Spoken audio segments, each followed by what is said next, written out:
அனைவருக்கும் வணக்கம். நம்முடைய மானுட உடல் வாழ்க்கையிலே நம்பிக்கை, மூட நம்பிக்கை, அவநம்பிக்கை என்று 3 விதமான நிலைகள் இருக்கின்றன. ஒரு கருத்து ஒருவருக்கு ஏற்புடையதாக இருக்கும், மற்றொருவருக்கு அது மறுக்கக்கூடியதாக இருக்கும். ஒருவர் ஒன்றை நம்புவார், மற்றொருவர் அதை நம்ப மறுப்பார்.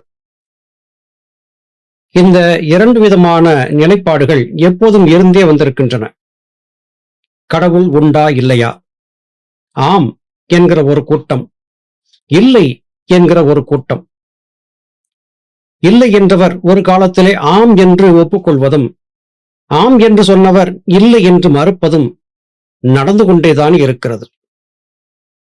சித்தர்களை பொறுத்தவரையிலும் தன்னுடைய பிள்ளைகளை நேர்வழியிலே அழைத்துச் செல்வதற்கு முயன்றார்கள். நம்பிக்கைகள் மூட நம்பிக்கைகளாக போகும்போது அவற்றை எதிர்த்தார்கள். அவநம்பிக்கை கொள்ளும் போது தேற்றி நல்வழிப்படுத்தினார்கள்.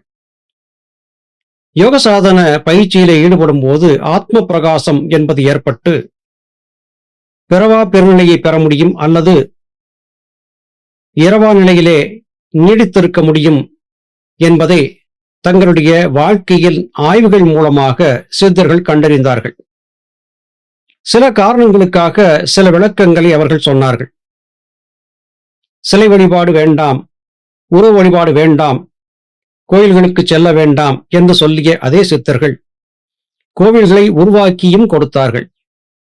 இது முரண்பட்ட ஒன்றாக தெரியலாம், ஆனால் இதிலே ஆழ்ந்த பொருள் இருக்கிறது. இது பற்றி நம்முடைய பதிவுகளிலே பலமுறை பேசியிருக்கிறோம்.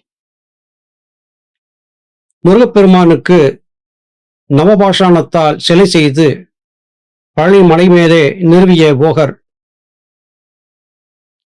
இந்த நம்பிக்கை கொண்டு வாழ்ந்திருக்கும் மக்கள் நோய் நொடியின்றி வாழ இந்த காரியத்தை செய்தார். ராஜராஜ சோழன் எழுப்பிய தஞ்சை பெரிய கோயிலிலே சிலா பிரதிஷ்டைகள் மற்றும் ஆலய நிர்மாணம் முதலிய காரியங்களை கரூர் சித்தர் அருகிருந்து கண்காணித்து நேர்வழிப்படுத்தினார் என்றும் நம்மால் அறிய முடிகிறது. இன்னமும் மிகப்பெரிய பெயர் பெற்ற ஆலயங்களிலே எல்லாம் மிகப்பெரிய நிலையிலே இருந்த சித்தர்களுடைய ஜீவசமாதி இருக்கிறது. இது தமிழகத்தில் உள்ள அனைவருக்கும் தெரிந்த ஒரு கருத்து.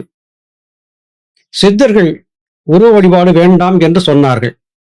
ஆனால் இந்த உருவ வழிபாட்டிலே நம்பிக்கை கொண்டு வாழ்ந்திருப்பவர்கள் தாங்கள் வணங்குகின்ற இஷ்ட தெய்வத்தின் மூலமாக நன்மைகளை பெற்றிருப்பதை சொல்லுகிறார்கள். இதை ஏற்பதும் மறுப்பதும் அவரவருடைய அனுபவத்தை பொறுத்து இருக்கிறது. நமக்கு மின்னஞ்சல் எழுதிய ராஜபாளையத்தைச் சேர்ந்த மாரிக்கண்ணன் என்கிற தம்பி அவருடைய தாயாருக்கு ஏற்பட்ட அனுபவத்தை பற்றி நம்மிடம் பகிர்ந்து கொண்டார். அவருடைய தாயார் பல ஆண்டுகளாக ஒரு அம்மன் பக்தியாக இருக்கிறார். சுமார் 15-16 ஆண்டுகளுக்கு முன்பு அவருடைய கனவிலே ஒரு கிணற்றிலே ஒரு அம்மன் சிலை இருப்பது தென்பட்டதாம். பிறகு சென்று பார்த்தபோது உண்மையிலேயே அந்த கிணற்றில் ஒரு அம்மன் சிலை இருந்ததாம். அந்த சிலையை எடுத்து வழிபடுவதற்கான காரியங்களை செய்தார்கள்.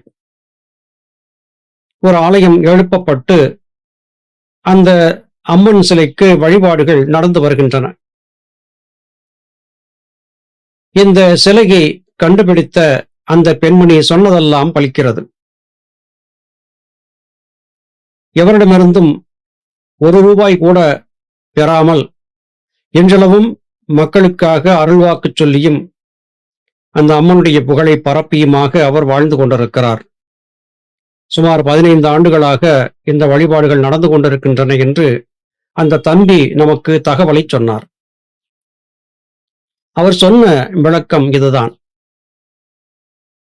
அம்மன் அவருடைய தாயாரின் கனவிலே தோன்றி ஒரு கிணற்றுக்குள்ளே தான் இருப்பதாகவும் தன்னை வெளியே எடுத்து பிரதிஷ்டை செய்து வழிபாடு செய்யும்படியாகவும் அவருக்கு காட்சி கொடுத்து ஆசி வழங்கினார். அவர் சென்று பார்த்து ஊரார் உதவியோடு அம்மன் சிலையை வெளியே கொண்டு வந்தார்.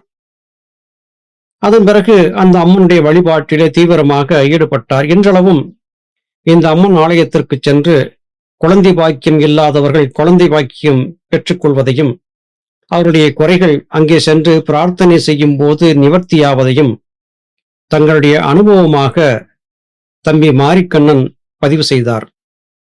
அவரிடத்திலே தொடர்பு கொண்டு மேலும் அதிக விளக்கங்களை கேட்க முயன்ற போது அவர் ஓட்டுநராக பணிபுரிந்து கொண்டிருப்பதாகவும் தற்சமயம் வாகனத்தை இயக்கிக் கொண்டிருப்பதால் பேச இயலவில்லை என்றும் பிறகு ஒரு சந்தர்ப்பத்திலே பேசுவதாகவும் நமக்கு சொன்னார். அவரிடம் நாம் பேசுவதற்கு முன்பே இந்த ஒளிப்பதிவுக்கான காரியங்களை செய்துவிட்ட காரணத்தால் அவரிடம் பேச இயலவில்லை. இந்த பதிவை சற்று நிறுத்தி வைத்து அவருடன் நாம் உரையாடிவிட்டால் அந்த உரையாடல் தொகுப்பையும் இங்கே உங்களிடத்திலே கொடுத்து விடுகிறேன்.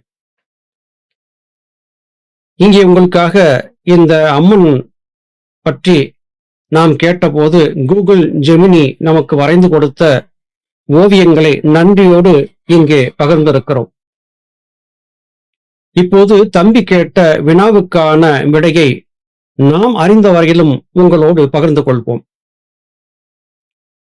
உருவ வழிபாடு அல்லது சிலை வழிபாடு அல்லது இஷ்ட தெய்வ வழிபாட்டிலே பலருக்கும் பலன் கிடைத்திருப்பது உண்மை.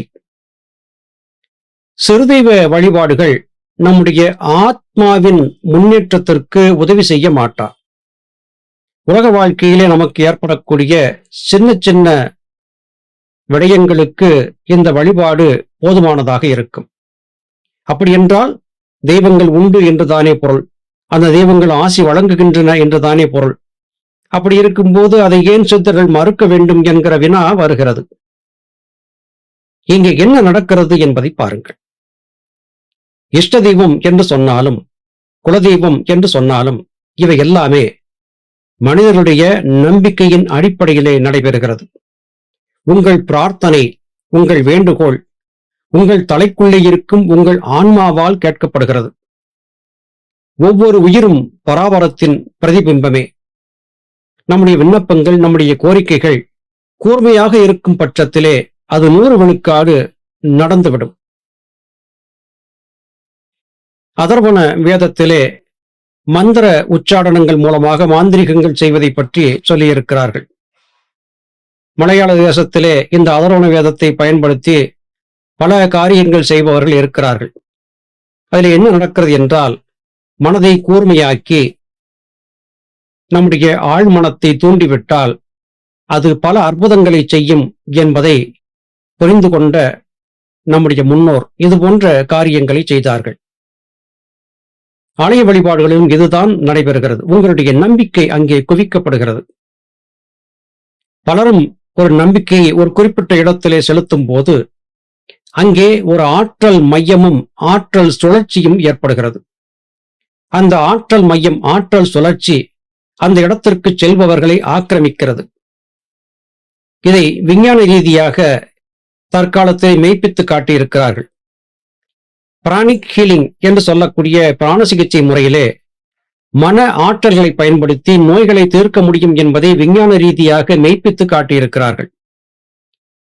எப்படி மருந்து கொடுக்காமல் வெறும் கையசைவின் மூலமாகவே பிராண சிகிச்சையிலே ஒருவரை குணப்படுத்த முடிகிறது என்று கேட்டால் இது ஆழ்மனம் சம்பந்தப்பட்ட விடயம்.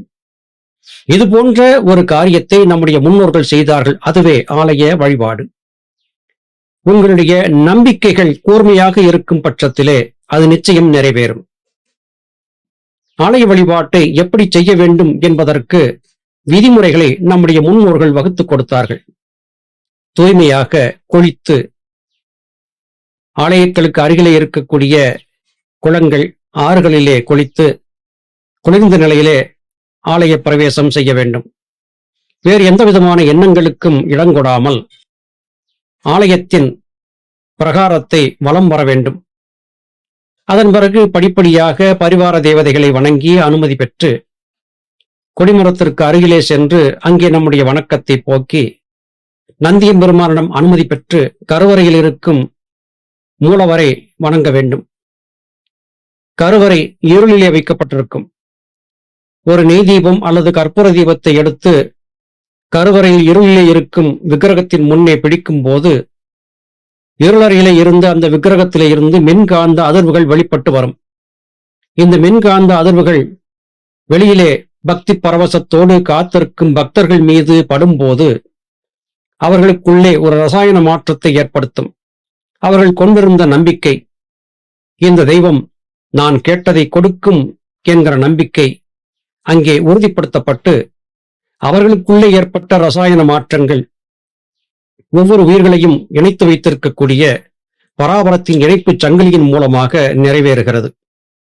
இப்படித்தான் வழிபாட்டிலே நம்முடைய கோரிக்கைகள் நிறைவேறுகின்றன. சித்தர்கள் இதை வேறு விதமாக கையாண்டார்கள். ஆலயத்திலே சென்று மனத்தை குவித்து மனத்தின் ஓட்டத்தை ஒருமுகப்படுத்தி பிரார்த்தித்து பராபரத்திடமிருந்து பெறக்கூடிய அந்த தேவைகளை எல்லாம் ஆலயம் செல்லாமல் அமர்ந்த இடத்திலே அமர்ந்தபடியாகவே மன ஆற்றலை அதிகப்படுத்தி சாதித்துக் கொள்ள முடியும் என்பதை கண்டறிந்தார்கள். இதைத்தான் நம்முடைய சித்தர்கள் சொல்லிக் கொடுத்தார்கள். மனதின் ஓட்டத்தை மாற்றியமைப்பதன் மூலமாக நம்மால் வெற்றி காண முடியும் என்பதையே நம்முடைய முன்னோர்கள் சித்தர்கள் சொல்லிக் கொடுத்தார்கள். ஆலயத்திலே என்ன நடக்கிறது?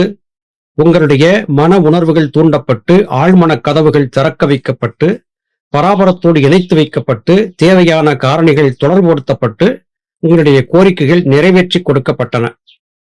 மனிதர்கள் அவநம்பிக்கை பட்டுக் கொண்டிருக்கும் போது இது போன்ற ஒரு அமைப்பை உருவாக்கி அங்கே சென்றால் நடக்கும் என்பதை ஏற்கனவே மன ஒருமைப்பாட்டோடு தன்னுடைய காரியங்களை சாதித்துக் கொண்டவர்களுடைய அனுபவத்தை கேட்டு ஆலய வழிபாடுகளை இப்படி தொடர்ந்து செய்யும் போதும் அவர்களுடைய மன உணர்வுகள் ஒருமுகப்படுத்தப்பட்ட காரணத்தால் காரியங்கள் சித்தியடைந்தன. இதுதான் ஆலய வழிபாட்டிலே நடக்கக்கூடியது. இப்போது சொல்லுங்கள், இந்த ஆலயத்திலே என்ன நடக்கிறது என்று. உங்களுடைய மனதின் ஆழ்மன கதவுகள் திறக்க வைக்கப்பட்டு பராபரத்தோடு உங்களுக்கான இணைப்பு கொடுக்கப்பட்டு உங்களுடைய எண்ணங்கள் நிறைவேறுகின்றன. இதை ஆலயத்திலே சென்றும் சாதிக்கலாம். தனிப்பட்ட முறையிலே நாம் இருந்தபடியாகவும் சாதித்துக் கொள்ளலாம். இது எப்படி நடக்கிறது என்கிற சூத்திரத்தை புரிந்து கொண்டு விட்டால் இருந்த இடத்தில் இருந்தபடியே எல்லாவற்றையும் சாதித்துக் கொண்டு விட முடியும்.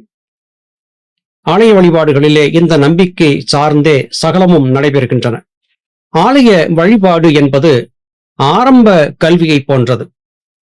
அங்கே உங்களுக்கு ஒழுக்கம் கற்றுக் கொடுக்கப்படுகிறது, பொறுமை கற்றுக் கொடுக்கப்படுகிறது, விவேகம் கற்றுக் கொடுக்கப்படுகிறது, ஆற்றலை குவிப்பதற்கான தத்துவங்கள் கற்றுக் கொடுக்கப்படுகின்றன. ஒருவருக்கு கீழே அடிபணிந்து தவறு செய்யாமல் இருக்க வேண்டும் என்கிற நிலை கற்றுக் கொடுக்கப்படுகிறது. இவற்றை கற்றுக்கொண்டு விட்ட பிறகு உங்களுடைய பக்குவம் அதிகரிக்கும் போது இதற்கு அடுத்த நிலையாக இருக்கக்கூடிய வாசிதவம் முதலாகியவை கற்றுக் கொடுக்கப்படுகின்றன. இவை படிநிலைகள் தான். எல்லாமே நம்முடைய ஆத்ம முன்னேற்றத்திற்காக நம்முடைய முன்னோர்களால் சிந்தித்து உருவாக்கப்பட்ட விஞ்ஞானபூர்வமான நடைமுறைகளே அன்றி வேறல்ல. இதை சரியாக விளங்கிக் கொண்டு விட்டால் இந்த குழப்பங்கள் நீங்கிவிடும். அங்கே ஆலயங்களிலே இருந்து ஆற்றல்கள் வருவதும் இப்படித்தான், அமர்ந்த இடத்திலே அமர்ந்தபடியாக ஆற்றல்களை பெறுவதும் இப்படித்தான். ஏற்பதும் மறுப்பதும் அவரவருடைய சொந்த விருப்பம். நாம் நம்மிடம் வினா எழுப்பிய தம்பியின் கேள்விக்கு பதில் சொல்லும் முகத்தான் நமக்கறிந்த தகவல்களை உங்களோடு பகிர்ந்து கொண்டோம். மீண்டும் மற்றொரு பதிவிலே உங்களை சந்திக்கிறோம். அதுவரையிலும் நன்றி, வணக்கம்.